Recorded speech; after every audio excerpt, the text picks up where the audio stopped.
Hello बच्चों, स्वागत है आपका मेरे यूट्यूब चैनल पे। आज हम क्लास 7 की सब्जेक्ट सोशल साइंस की वर्कशीट 15 करेंगे बच्चों। डेट है बच्चों आपकी इस वर्कशीट की 10 सितंबर 2021।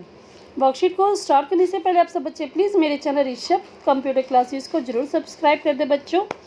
अगर आपको वीडियो अच्छी लगी तो प्लीज़ इस वीडियो को लाइक करना ना भूलें। तो देखते हैं आज की वर्कशीट में हम पढ़ेंगे इक्वलिटी के बारे में, मतलब समानता के बारे में। तो देखते हैं। It is disgraceful to live at the cost of one self respect.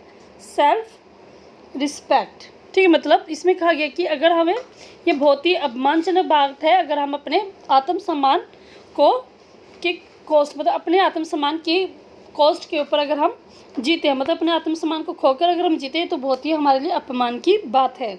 Self respect is the most whittle factor in life. तो जो सेल्फ रिस्पेक्ट होती है वो हमारे जीवन में सबसे ज़्यादा ज़रूरी चीज़ होती है। Without it man is a cipher, मतलब इसके बिना जो मनुष्य है वो मृत व्यक्ति के समान है। To live worthy with self respect one has to overcome difficulty. तो अगर हमें मान सम्मान के साथ रहना है तो उसके लिए हमें बहुत ज़्यादा डिफ़िकल्टी का सामना करना पड़ता है। It is out of hard and ceaseless struggle alone that one deserve direct strength, confidence and recognition. तो ये बहुत ही मेहनत और बहुत ही स्ट्रगल के बाद हमें ये चीज़ मिलती है कि हमें अपने आप में ताकत मिलती है, कॉन्फिडेंस आता है और हमें पहचान मिलती है।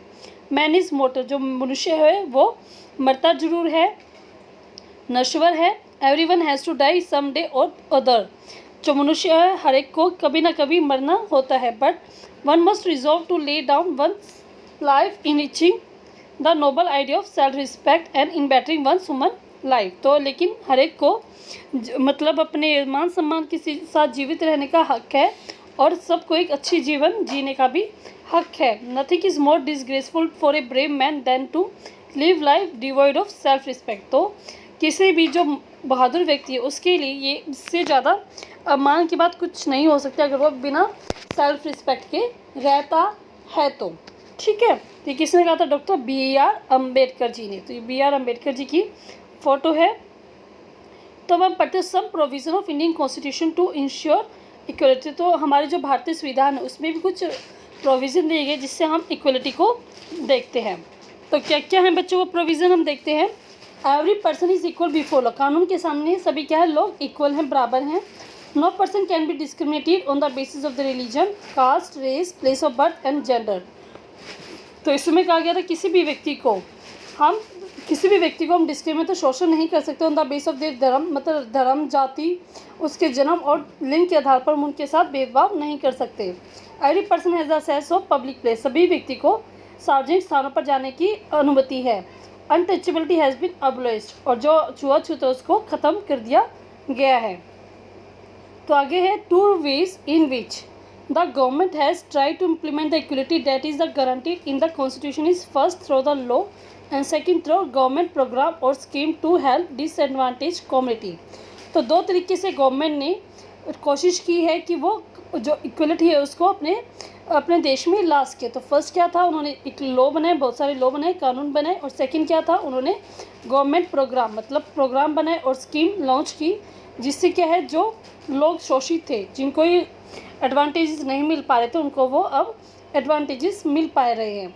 There are several law in India that protect every person right to be treated equally. तो बहुत सारे कानून बनाएंगे जिससे क्या प्रत्येक भारतीय को ये अधिकार है कि वो अपने आप को दूसरे लोगों से इक्वल समझ सके। In addition to law the government has also set up several scheme to improve the life of community and individual who had been treated unequally for several century. तो इसके अलावा भी गवर्नमेंट ने काफ़ी सारी स्कीम बनाई है जिससे जो कम्युनिटी थी, जिनके साथ पहले ही उनको बराबर नहीं माना जा रहा था, उनको वो बराबर की लेवल पर ला सके, उसके लिए सरकार ने बहुत ज़्यादा स्कीम चलाई हुई हैं। This scheme are to ensure greater opportunity for people who have not have this in the past. तो ये स्कीम क्या करती है, उनको अच्छे अवसर प्रदान करती है ताकि जो अवसर उनको पहले नहीं मिल पाए थे, अब आगे बढ़ने के वो अवसर उनको आगे बढ़ने का मिल पाए। तो नेक्स्ट बच्चों मिड डे मील आप सब बच्चों ने सुना होगा, खाया भी होगा। तो मिड डे मील देखते हैं इसमें क्या होता है। This refers to the programme introduced in all government elementary school to provide children with cooked lunch. तो इसमें क्या है कि ये ऐसा प्रोग्राम है जिसमें जो सभी बच्चे जो गवर्नमेंट स्कूल में पढ़ते हैं उनको एक भोजन लंच के टाइम में प्रोवाइड किया जाता है। Tamil Nadu was the first state in India to introduce the scheme. तो ये सबसे पहले तमिलनाडु में स्टार्ट की गई थी 2001 में। The supreme court asked all the state government to begin this programme in their school within 6 month. और जो स्टेट गवर्नमेंट थी उसने भी ये कहा कि उसे सभी स्कूलों में ये स्कीम चालू करनी है विद इन 6 महीनों के अंदर ये स्कीम सभी गवर्नमेंट स्कूल में लागू करने का आदेश सुप्रीम कोर्ट ने दिया था। This programme has had many positive effect. इससे क्या बहुत ही ज़्यादा पॉजिटिव इफेक्ट है, इसके बहुत पॉजिटिव असर देखने को मिले। These include the fact that more poor children have begun enrolling and regularly attending school. इससे क्या बहुत ज़्यादा मात्रा में जो गरीब बच्चे थे वो स्कूल में आने लगे और स्कूल में पढ़ाई करने लगे। Teacher reported that earlier children would often go home for lunch and then not return to school, but now the mid day meal being provided in school their attendance has improve. तो पहले क्या होता था, teacher ये notice करती थी कि जो बच्चे घर पर खाना खाने के लिए जाते थे वो वापसी घर स्कूल में नहीं आते थे, लेकिन जब से मिड डे मील स्टार्ट हुआ है तो ज़्यादा बच्चों ने अब स्कूल को अटेंड करना स्टार्ट कर दिया है। This programme has also help reduce caste prejudice. तो इससे क्या जो बच्चों में जो भेदभाव था जाति को लेकर वो भी अब ख़त्म हो गया है। ठीक है, आगे देखते हैं। Even though persons are aware that discrimination is against the law. यहाँ पर हम बात करें जो लोग जानते हैं कि जो शोषण है वो कानून के विरुद्ध है। They continue to treat people unequally on the basis of the caste, religion, race, differently abled, economic status and gender. लेकिन फिर भी जो लोग हैं वो दूसरे लोगों को अपनी जाति, धर्म, रंग, रूप और मतलब वो डिफरेंटली एबल हैं या उनका जो अमीर गरीब और लिंग के आधार पर एक दूसरे से भेदभाव करते हैं।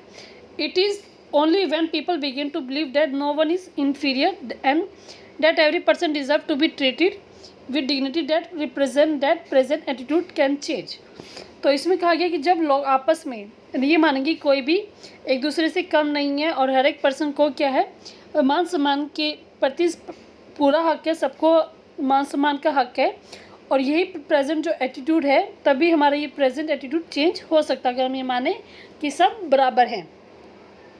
Establishing equality in a democratic society is a continuous struggle in which individual as well as various community have to cooperate। तो सबको समानता के लेवल पर लाना बहुत ही मुश्किल एक काम है जिसके लिए सभी कम्युनिटी और हम सब लोगों को आपस में सहयोग करना पड़ेगा, तभी हम सभी को समानता के रूप में देख सकते हैं। तो देखते बच्चों को इस वर्कशीट के question answer.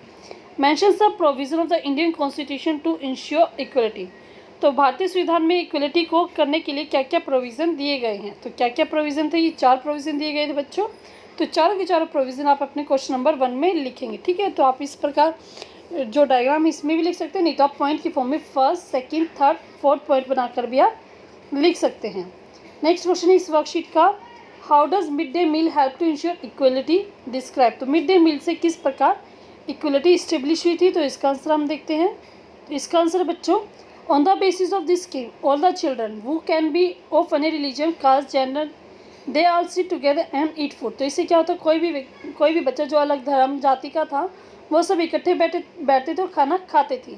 So in this way it play an important role in establishing equality. तो इससे क्या हुआ, समानता लागू करने में भी, समानता स्थापित करने में भी बहुत ज़्यादा हेल्प हुई थी। थर्ड क्वेश्चन देखते हैं इसका हम। थर्ड क्वेश्चन है, suggest some measure to ensure equality in society. तो किस प्रकार आप सोसाइटी में इक्वलिटी ला सकते हैं। तो इसके लिए आप करेंगे यहाँ से इट इज़ ओनली वैन से यहाँ तक लेके यहाँ तक आपका क्वेश्चन नंबर 3 का आंसर। ठीक है बच्चों, तीनों क्वेश्चन आप अपने कंप्लीट कर ले और टीचर से चेक करा ले, और साथ ही साथ मुझे कमेंट सेक्शन में लिख के बताएं कि आपने वर्कशीट पूरी की है और आप किन किन बच्चों ने ये वीडियो अपने ग्रुप में शेयर की है, दूसरे बच्चों को शेयर किए, तो वो भी मुझे आप कमेंट सेक्शन में लिख के बताएं। वीडियो अच्छी लगी तो लाइक करें, दोस्तों के साथ शेयर करें, कमेंट करके बताएं कि आपने कैसे की है वीडियो, और अच्छी लगी तो वो भी आप मुझे लिख के बताएं। और प्लीज़ बच्चों मेरे चैनल को सब्सक्राइब करना ना भूलें। थैंक यू बच्चों, हैव ए नाइस डे।